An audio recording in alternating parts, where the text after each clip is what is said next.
Hello दोस्तों, कैसे हैं आप लोग। स्वागत है आपका आई स्टडी पॉइंट पे। अभी हम लोग मूल साम्राज्य पढ़ रहे थे, जिसका पहला पार्ट हम लोगों ने इससे पहले वीडियो में देखा है। अगर आप लोगों ने अभी तक पहला पार्ट नहीं देखा है तो लिंक डिस्क्रिप्शन में है, जाकर देख लें। चलिए तो हम लोग शुरू करते हैं आज का दूसरा पार्ट।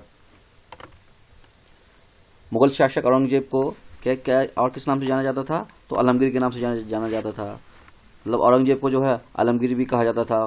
बाबर ने भारत में पंजाब से होकर प्रवेश किया। मतलब बाबर ने जो है पंजाब से होकर भारत में प्रवेश किया था। हल्दी घाटी का युद्ध कब हुआ, तो हल्दी घाटी का युद्ध जो है वह 1576 ईस्वी में हुआ। हल्दी घाटी का युद्ध कब हुआ, 1576 ईस्वी में। हल्दी घाटी का युद्ध मुगलों और किसके बीच लड़ा गया, राणा प्रताप के बीच लड़ा गया। हल्दी घाटी का युद्ध जो है वह मुगलों और राणा प्रताप के बीच लड़ा गया। हल्दी घाटी के युद्ध में मुगल सेना का नेतृत्व किसने किया था, तो राजा मानसिंह ने किया था। याद रखेंगे दोस्तों, मुगल सेना का नेतृत्व किसने किया था हल्दी घाटी के युद्ध में, तो राजा मानसिंह ने किया था। शेरशाह शासनकाल में मलिक मोहम्मद जायशी ने पद्मावत की रचना की थी। तो पद्मावत की रचना किसने की थी, तो मलिक मोहम्मद जायशी ने की थी। याद रखिएगा दोस्तों, इससे पहले काफी एग्जामिनेशन में ये क्वेश्चन आ भी चुका है। शेरशाह शासनकाल में जो है मलिक मोहम्मद जायशी ने जो है वह पद्मावत की रचना की थी। मुगल शासक हुमायूं ने क्या किया, 2 बार उसने शासन किया। हुमायूं का शासन कितने बार हुआ, तो 2 बार उसका शासन हुआ। बिलग्राम का युद्ध जीतने के बाद जो है शेरशाह ने अफगान सत्ता की स्थापना की। किस सत्ता की स्थापना की, तो शेरशाह ने अफगान सत्ता की स्थापना की। बिलग्राम के युद्ध को क्या कहा जाता है, दूसरे कन्नौज युद्ध के नाम से भी जानते हैं। बिलग्राम के युद्ध को जो है वह दूसरे कन्नौज युद्ध के नाम से भी जानते हैं। बाबर से के मुस्लिम कानून नियमों का संग्रह, उसका क्या नाम है, तो मुबाइन नाम है। एल श्रीवास्तव ने कहा था कि शाहजहां के बारे में कहा था कि शाहजहां के काल को मुगल शासन का क्या कहा गया, स्वर्ण युग कहा गया।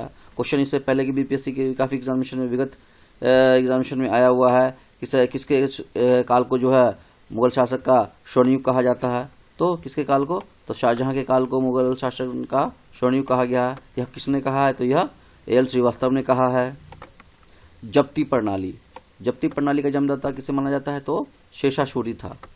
जब्ती प्रणाली का जन्मदाता कौन था, शेरशाह सूरी। पानीपत के युद्ध में बाबर का जीत का क्या कारण था, तो सैन्य कुशलता था बाबर के जीत का कारण।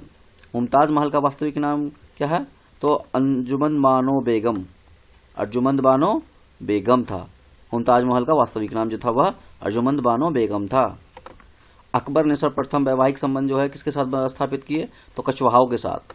याद रखेंगे दोस्तों, अकबर ने सर्वप्रथम जो वैवाहिक संबंध जो है वह कछवाहों के साथ स्थापित किए। औरंगजेब ने दक्षिण में 2 राज्य बीजापुर व गोलकुंडा को विभाजित किया।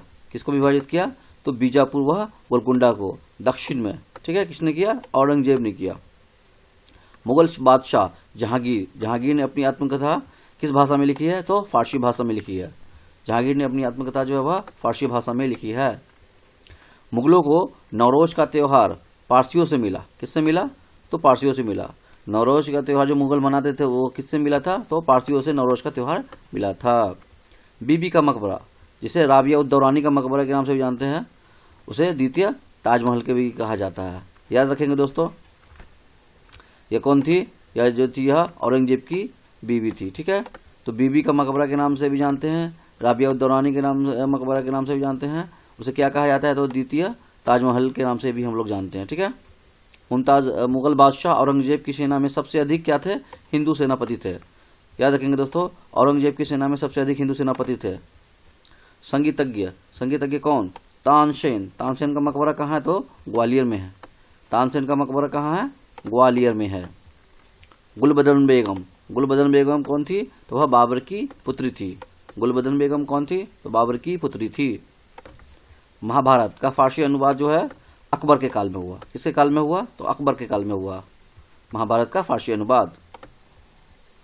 हल्दी घाटी के युद्ध में अकबर का उद्देश्य राणा प्रताप को अपने अधीन लाना था। हल्दी घाटी का जो युद्ध हुआ था राणा प्रताप के साथ, तो उसको क्या था, अकबर को क्या उद्देश्य था, राणा प्रताप को अपने अधीन लाना था।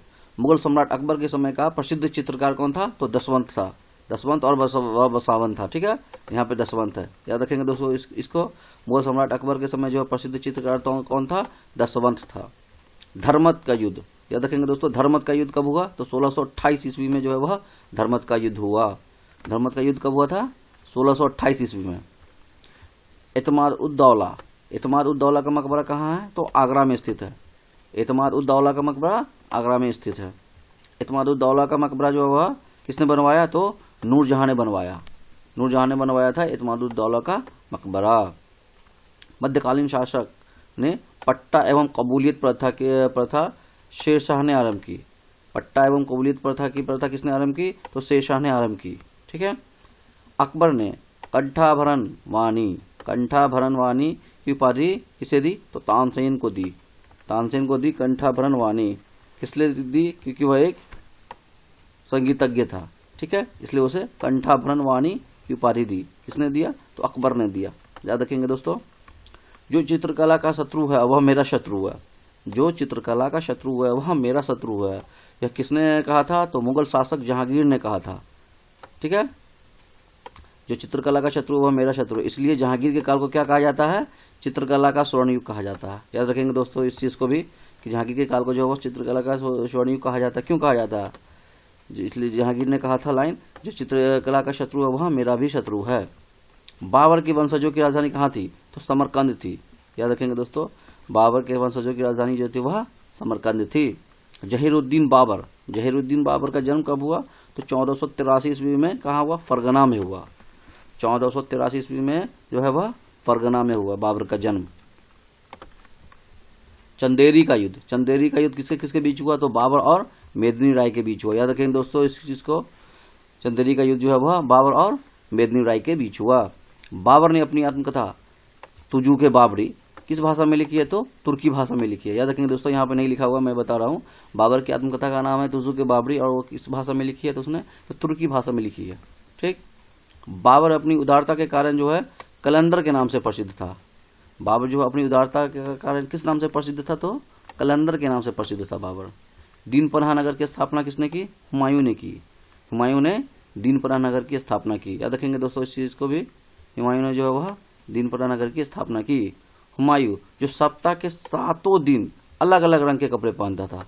याद रखेंगे दोस्तों, हुमायूं था एक मुगल सम्राट में, मुगल शासक जितने भी हुए उसमें हुमायूं जो था वह क्या करता था कि सप्ताह के 7 दिन जो है वह अलग अलग कपड़े पहनता था। ठीक है, याद रखेंगे इस चीज को। फतेहपुर सीकरी में बुलंद दरवाजा का निर्माण किसने करवाया? तो बुलंद दरवाजा का निर्माण जो है उसने अकबर ने करवाया। फतेहपुर सीकरी में भी कराया, इस चीज को भी याद रखेंगे। कहाँ कराया था? तो फतेहपुर सीकरी में कराया था।